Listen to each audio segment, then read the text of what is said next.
Sir ఇప్పుడు సమాచార శాఖకు సంబంధించి ఒక క్వశ్చన్ ఏంటంటే విజయ్ కుమార్ రెడ్డి అని చెప్పే కమిషనర్ ఉన్నారు. ఆయన భారతి పేరు చెప్పుకొని ఎక్కువగా మోసాలు చేశారు, ఎక్కువగా పత్రికా వాళ్ళని కానీ మీడియా వాళ్ళని కానీ మోసం చేశారు అని చెప్పేసి అటు ఇళ్ల స్థలాల్లో కానీ ఇటు డబ్బులు ఇచ్చే స్థలాలు టైంలో కానీ మోసం చేశారు అని చెప్పేసి ఒక స్కామ్ బయటపడింది. మీరేమంటారు? కరెక్టే, అది పక్కా కాదు. లేకపోతే అంత డెలిబరేట్గా ఆర్టికల్ ఎలాగ వస్తుంది?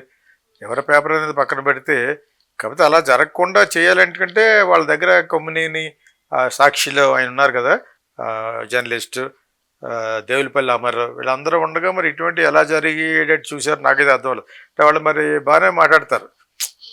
జగన్ పార్టీకి ప్రమోటర్స్ అయినా కూడా అమర్ రాళ్ళు నాకు బాగా తెలుసు. అతను చాలా బాగా మాట్లాడే వ్యక్తుల్లో సీనియర్ జర్నలిస్టులు వాళ్ళు కూడా ఉన్నారు. బట్ అలా చాలామంది ఉన్నారు, పేర్లు మర్చిపోతే క్షమించండి. కానీ బట్ అలా వాళ్ళందరికీ కూడా ఇవన్నీ చూసుకోవాలి.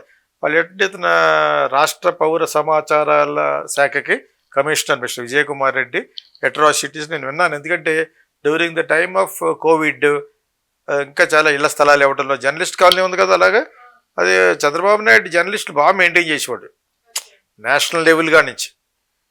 మరి వీళ్ళు మరి వీళ్ళు సొంతంగా పత్రిక ఉండి కూడా మిగతా వాళ్ళందరూ మెయిన్ పత్రికలన్నీ వాళ్ళే కాబట్టి ఎల్లో జర్నలిజం అన్నారు కాబట్టి వాళ్ళకి ఏదో లబ్ధి జరుగుద్దని ఏదో స్వార్థపూరితమైన అల్టీరియర్ మోటివ్స్ ఏదో ఉన్నాయి. అతను వాళ్ళ యొక్క ఉద్దేశాలు మంచి అయ్యి ఉండవు.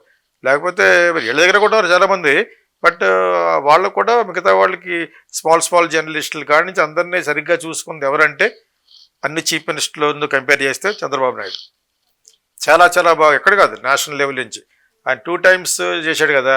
ఈరోజు కూడా దే హ్యావ్ ఆ రికార్డు ఉంది ఆయన మీద నేషనల్ మీడియాలో కూడా. వాళ్ళందరికీ చాలా హై లెవెల్లో గిఫ్ట్లు కూడా ఇచ్చాడు.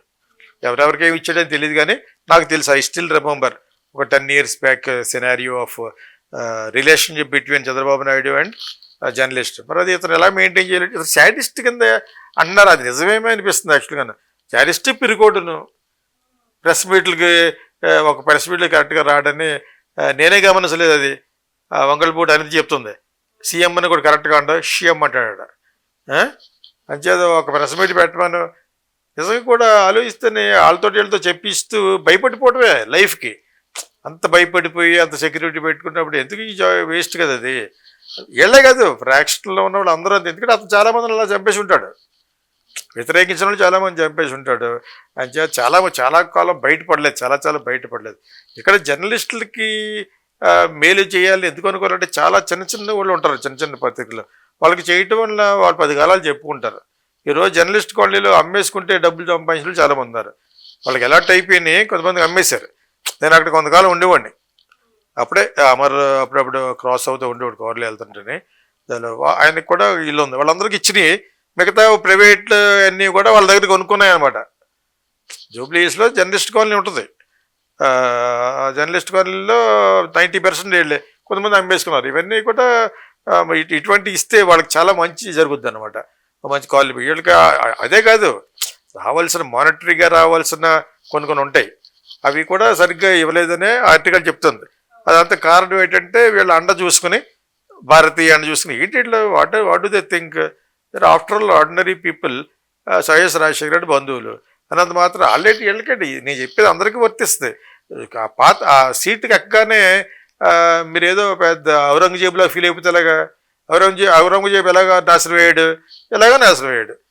అంతకుముందు వాళ్ళ బ్రదర్స్ చేసింది వాళ్ళు అట్రాసిటీస్ విమెన్లో చేసేవారు ఈ నిజాం కింగ్లో. ఓకే, ఒకటి 20 పెళ్లి చేసుకోవడం, ఇంకోటి భార్యను తీసేసుకోవడం, అవి చేసేవారు. కానీ ఔరంగజేబు అసూయతోటి ఈజ్ టు కిల్ పీపుల్. ఇది ఇస్ ద సేమ్ థింగ్. తరతరాలుగా పుడుతూ ఉంటారు కొన్ని యాంటాగనిస్టులు అంటారు దాన్ని. ఇక ప్రొటాగనిస్టులు అంటే మళ్ళాడుగా చెప్పేవాళ్ళతో ప్రొటాగనిస్టులు, యాంటాగనిస్టులు ఉంటారు యాంటీగా చేసేవాళ్ళు అంతాను. ఇప్పుడు భారత్ చేసినా ఎవరు చేసినా వాళ్ళు ఓట్లు కట్టడానికి వెళ్ళినప్పుడు వాళ్ళ ఎక్స్ప్రెషన్ చూశాను నేను. అప్పుడే వీళ్ళు ఓడిపోతారనుకున్నాను. ఇప్పుడు భారతీయకి ఎగెనెస్ట్గానేమో వాళ్ళు చేస్తున్నారు. షర్మిలాను వివేకానంద గారి అమ్మాయి డాక్టర్, వాళ్ళు వెళ్తున్నప్పుడు ఫేస్లో ఒకలాగా ఉన్నాయి. అంటే వాళ్ళకి ఓట్ మేము వేస్తామని చెప్పట్లేదు కానీ ఒక సానుభూతమైన ఫేస్ పెట్టారు అంతే. నేను అవి కొన్ని వీడియోస్ ఉన్నాయి. ఈవిడ వెళ్తున్నప్పుడు తెలిసిపోతుంది ఏహ్యభావం. భారతీయులు అడుగుతున్నప్పుడు అర్థమైపోయింది, అప్పుడే అర్థం చేసుకోవాలి వాళ్ళు చాలా ఘోరంగా ఓడిపోతామని. వాళ్ళ ఏరియాలో. సో మిగతాయిన డబ్బులు కొంటే గెలిచినాయి అన్న తర్వాత ఎవడైతే మర్డర్ చేయించాడు వాడికి సీట్ ఇవ్వటం ఏంటి? అది ఎంతకంటే నేను ఎక్కడ చూడలేదు. అంటే ఆ విధంగా మాఫీ చేద్దామని అతను వెళ్ళిపోతాడు లోపలికి. అతను కూడా లోపలికి త్వరలో వెళ్ళిపోతాడు, ఏది వదలరు. కాకపోతే ఇతని వల్ల ఇంకా ఏదో చిన్న ఉపయోగం ఉంటుంది, ఆ 4-5 సీట్లు రాజ్యసభలో నిర్ణయం చెప్పేసి మోడీ ఏది ప్లాన్ చేస్తున్నాడు. మోడీ గవర్నమెంట్కి ఎసరు వస్తుంది ఇప్పుడు. Modi government also very instable, స్టేబుల్గా లేదు. రాహుల్ గాంధీ బాగా నేర్చేసుకున్నాడు. ఒకప్పుడు పప్పు అన్న కూడా ఈజ్ లెర్న్ సో మచ్. నేను చాలాసార్లు చెప్పాను, అతను ట్యూషన్ కింద చెప్పి పొలిటికల్ థింకర్స్, పొలిటికల్ థాట్ ఉన్న వాళ్ళు ఇతనికి బాగా నేర్పారు ఈ 5-6 సంవత్సరాలను. నవ్ ఈజ్ బికమ్ బాగా మాట్లాడగలడు. బ్యాక్గ్రౌండ్ ఎలాగా ఉంది, వాళ్ళు గ్రేట్ గ్రాండ్ ఫాదర్ నుంచి అందరూ ప్రైమ్ మినిస్టర్లే. వాళ్ళ father prime minister, other Congress president. So by all means అతను యూటిలైజ్ చేసుకోగలిగితే is the right time. Plus ఏమో ఆర్ఎస్ఎస్ కూడా ఎందుకు రంగంలో దిగింది, ఒక పక్కన దూసుకుంటూ వచ్చేస్తున్నాడు రాహుల్ గాంధీ.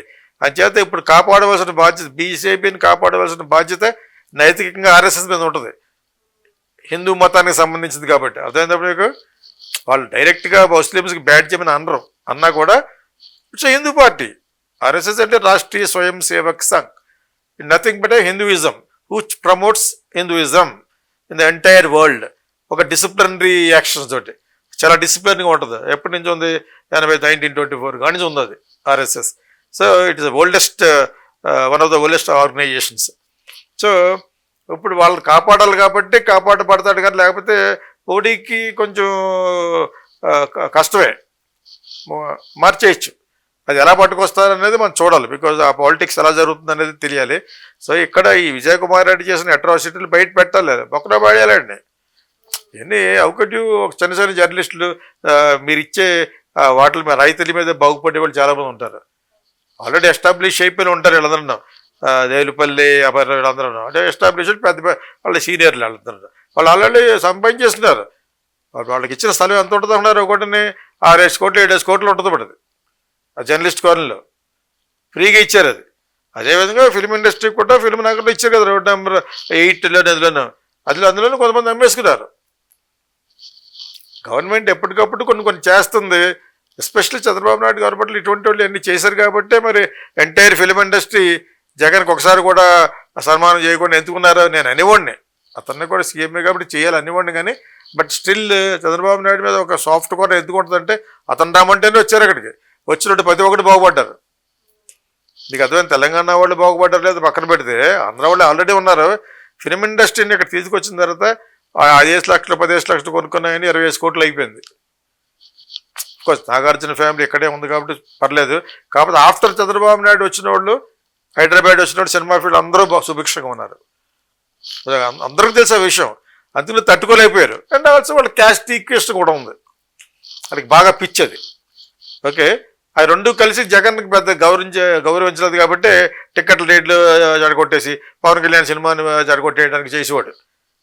దాన్ని వెండేటా పాలిటిక్స్ అంటారు, కక్షపూరిత రాజకీయాలు. అలా చేశాడు కాబట్టి రోజున ఏ సెక్షన్ నీకు ఓటు వేయలేదు, నీ గొయ్యి నువ్వే తవ్వుకున్నావు జగన్ విషయంలో. ఇటువంటి విజయ్ కుమార్ రెడ్డి లాంటి వాళ్ళకి సపోర్ట్ చేయటువంటి భారతిరెడ్డికి ఏం తెలుసు పాపం, వడ్డేషను మేనేజ్ చేస్తుంది వాళ్ళ ఓన్ పత్రిక కాబట్టి. అంతకుముందు ఎవరో ఉండేవారు, అతను తప్పించింది అమ్మాయి. ఓకే, ఆ అమ్మాయికి సంబంధించిన అతను అక్కడే ఉండేవాడు ఎడిటర్ గాను, ఎవరు సజ్జల రామకృష్ణారెడ్డి.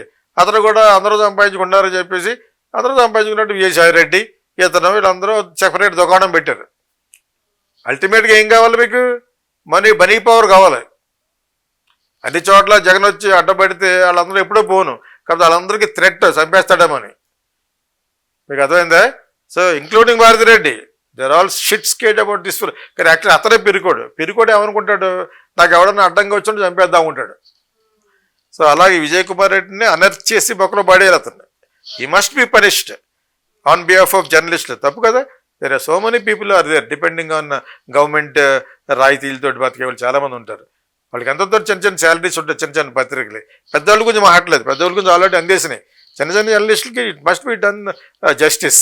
అది డెఫినెట్గా చంద్రబాబు నాయుడు గవర్నమెంట్ ఎందుకు జరుగుతుందంటే ఇప్పటి వరకు నేషనల్ లెవెల్ నుంచి అక్కడి వరకు జర్నలిస్టులను బాగా చూసుకునే చీఫ్ మినిస్టర్ ఎవరంటే చంద్రబాబు నాయుడు. సార్ ఇప్పుడు త్రిబుల్-ఆర్ గారికి అంటే రఘురామకృష్ణరాజు గారికి ఒక పదవి కూడా ఇవ్వకుండా షాక్ ఇచ్చారు అనుకోవచ్చు అంటారా చంద్రబాబు నాయుడు? షాక్ కాదు, నేను చాలాసార్లు చెప్తున్నాను. అతను ఒక ఫౌల్ మౌత్, ఐరన్ టంగ్, ఇనపనాలిక. ఫౌల్ అంటే కప్పు కొట్టే నోరంటే ఏంటి, ఎప్పుడు కూడా చెడ్డ మాట్లాడుతూ ఉంటాడు. రేపు నా గురించి మాట్లాడడం ఏంటి గ్యారంటీ?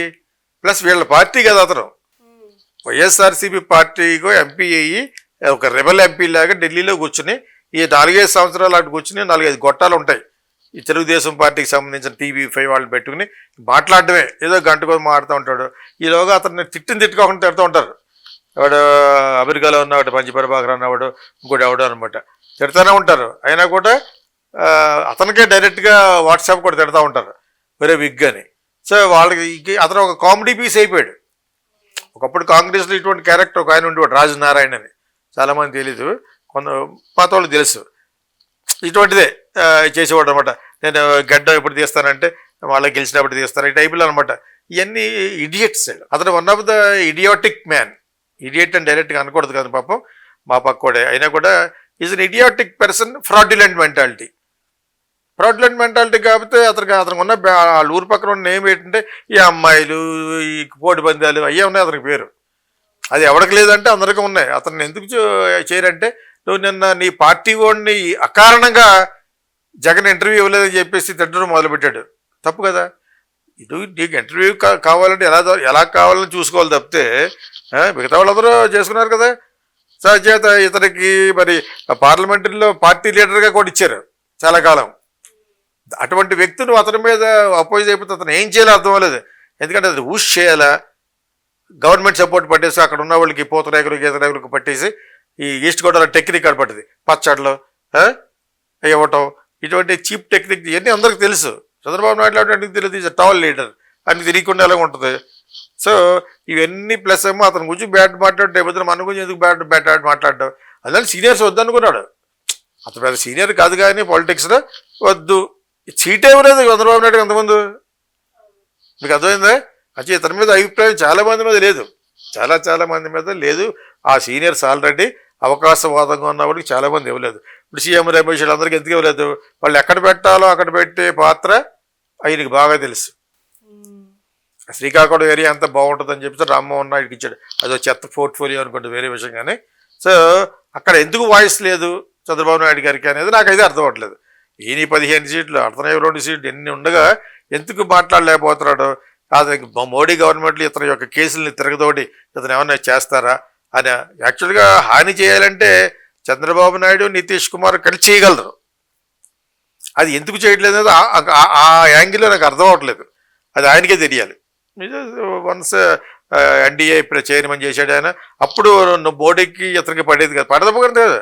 మోడీకి హెల్ప్ చేయలేదు, ఆ కక్ష పెట్టుకున్నాడు. అయినా కూడా చంద్రబాబు నాయుడు గారికి అటువంటి చెత్త పోర్ట్ఫోలియోస్ ఇస్తే ఎలా ఒప్పుకున్నాడు? జనసేనకు ఒకటి ఇవ్వలేదు. ఎక్కడ మటుకు కంట్రోల్ చేసుకున్నాడు.